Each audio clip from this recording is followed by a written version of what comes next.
Hello, in this video we're going to talk about empirical formulas. In previous videos or class periods, you've learned about conversion from grams to moles to atoms. You should also have learned about percent composition. And in this video, in a way, we tie all those things together, although some of them we're going to do in reverse. Anyway, an empirical formula is a chemical formula containing the symbols of elements, subscripts, showing the smallest whole number ratio. If you remember, subscripts are the little numbers that go at the end of an element symbol showing how many atoms of that particular element there are. Um, in this case, it shows how many of them are in a compound. So, what I've done first is I've set up some steps for you, and these aren't hard and fast, you do these every time kind of steps, but they can really help you get through a problem where you're asked to find an empirical formula. The first line is kind of a summary of the steps. Usually you're given a percent and you'll convert that to grams, and then already know how to convert from grams to moles, and then moles to whole number subscripts, or you could look at this as being from moles to atoms, although we're not going to do it in the way that we've done it before with the conversions. Okay, so usually in these problems, you're given the percent composition, and if you're not, it's pretty easy to change it to a percent if you need to, and sometimes you do. Okay, so change the percent of each to grams by assuming there's a 100-gram sample. All your percentages are going to add up to 100% of the compound. Makes sense, right? So each part is a percentage of that whole, a percentage of that 100%. So if we have 100%, it's pretty easy to say, okay, let's just figure we have 100 grams. And so drop all those percent symbols and change them all to grams, and you've got your 100-gram sample. Okay, now, for each of the elements in the compound, you can convert grams to moles. You already know how to do that. That should be pretty easy. This fourth step is the one that can be a little confusing. You divide each amount of moles that you've already calculated here in step 3. You've got perhaps moles of calcium, moles of oxygen, moles of carbon, whatever. You divide each by the smallest amount of moles. Let's say you came out, the smallest amount was oxygen. You're going to divide your moles of calcium by the moles of oxygen, and so on, and the moles of carbon by the moles of oxygen. But this will make more sense when we go through and do an example or two. So generally, you're going to round to whole numbers, and that gives you the whole number subscripts for each of the element. In other words, how many atoms of each element in the compound. Now, there are some exceptions. If you came out with, for example, if you came out with 2.5 atoms of something, you obviously can't have a half of an atom. So rather than rounding that up or down, we would double everything. If you had 2.5, you'd multiply that by 2, and you're going to get 5 of those particular atoms. If there was another atom in that same compound, maybe there was 1 atom of it, you multiply it by 2, you've now got 2 of those. And another situation is if you end up with 1/3 of an atom, say you've got 1.33333. Well, you can't have 1/3 of an atom. So if you multiply everything by 3, well, then you would have whole numbers of atoms for everything in the compound.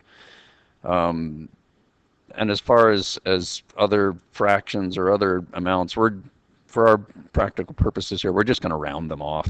So the only situation where you're going to have something weird happen is if you have a half or a third, multiply by 2 or multiply by 3. Everything else, let's just round it off. So here we have an example. Okay, we're given a compound, we have percents. So we have, if we add these all up, they add up to 100%. We have carbon, hydrogen, oxygen, and we need to find the empirical formula. So our first step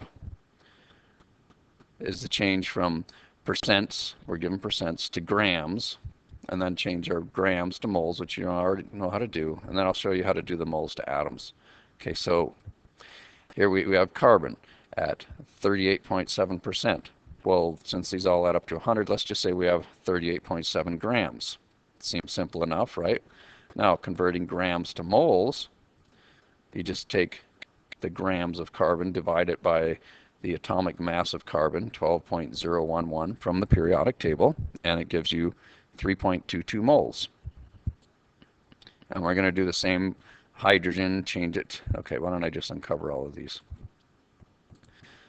Okay, if we have 9.7% hydrogen, we can change that to that many grams of hydrogen. And the same with oxygen, 51.6% oxygen. So we'll say we have 51.6 grams of oxygen. We add these all up, that's a 100-gram sample.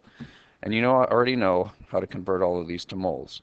Divide this by its molar mass, or atomic mass from the periodic table, which is 1.00794, and it gives you this many moles.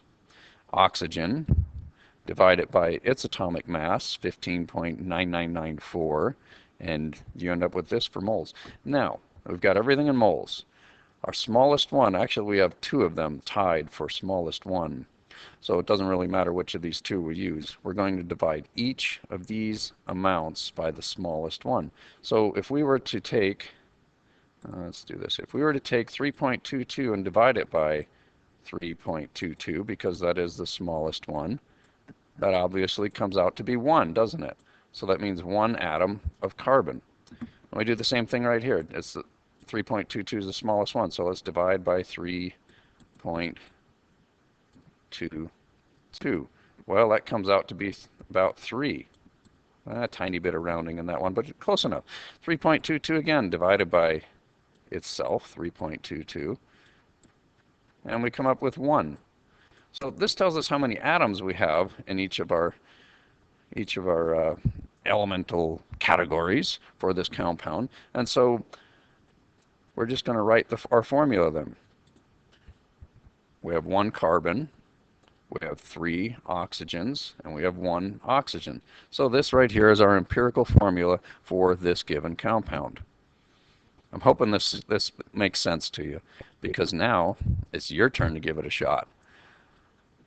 And perhaps you might want to stop the video here, because in just a second I'm just going to uncover this answer. Go ahead and stop the video, give it a shot yourself, and then I'll uncover it. And you should have ended up with 2 copper atoms and 1 sulfur atom. Okay, I'll give you one more. Okay, now this one was a little bit different. I guess I should have mentioned that. It's already in grams, isn't it? So we don't really need percents and I guess I should have mentioned that before I uncovered the answer. If you're already given how many grams of each of the elements, this is how much the entire sample weighs. 6.13 grams of it is copper, which means that the rest has to be sulfur. So if you just subtract 6.13 from 7.68, that gives you 1.55 grams of sulfur. And you could probably go from there. Here, okay, so we've got copper is 6.13 grams, and then you had sulfur. When you subtract right here, you ended up with 1.55 grams. Then you convert grams to moles, and whichever is the smaller of the two, the moles, you're going to divide them both by that smaller amount, and sulfur was the smaller one. So you divide them both by the amount that sulfur was, you end up with 2 coppers, 1 sulfur. I hope that explanation helps a little bit. Okay, last one. This time you're given the percentages, and they do add up to 100%. So you change your percents to grams, so this many grams of sodium, this many grams of sulfur, this many grams of oxygen. Convert your grams to moles. You're going to divide each by the smallest amount of moles, and your answer, if you haven't worked this out yet, you may want to stop the video. Your answer should be Na2SO4, sodium sulfate. Okay, I hope this gives you a pretty good start into how to do empirical formulas, and look forward to seeing you in the next video when we talk about molecular formulas. Thanks for watching.